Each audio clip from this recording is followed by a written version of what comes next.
What's up, everybody? Once again, it's Brandman Sean, and you can thank this video to Big Bank Reads because he was basically like, yo, people always say use influencers to get your stuff out there, but how do you find influencers? Let's talk about that. We can start by defining what an influencer is. It's somebody who has an authority or influence over others in a group. And in each group, there's varying levels of influence in that group. But that could be a dad over his family. A dad could either inspire his family to do something, and maybe he can even make and demand that somebody do something. And then you have the popular kids at high school, or there's always popular people in whatever environment you are. A lot of them inspire others to do things like them because they might have this cool magnetism about them, and other people want to have that. A lot of celebrities in that sense are influencers. You have a lot of influencers around you. A lot of people that you follow that you don't necessarily know are probably influencers in some form or fashion. Maybe big influencers, maybe little influencers,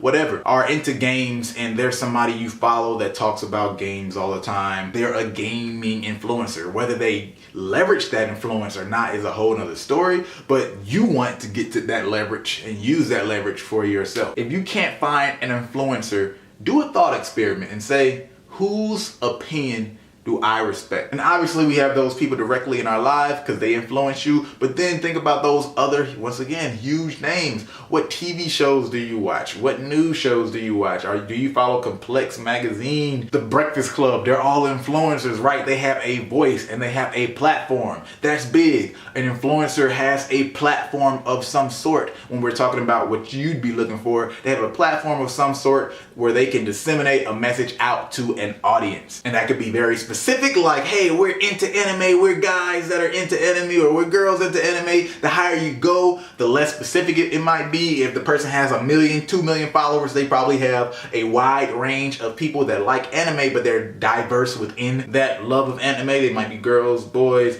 20 years old, 30 years old, 60, 10, all of those things, but at least they have that anime commonality. And with your music is typically liked by people who like anime, find those people in an anime world. You want to find somebody with a direct voice that likes similar things to you, and then get in front of them. People like you, like the same things that you like. So if you're making something, you're being authentic in the way you make your music to yourself, then you probably want to get in front of people who like similar things to what you like. Other than that, you know what to do. Hit that subscribe button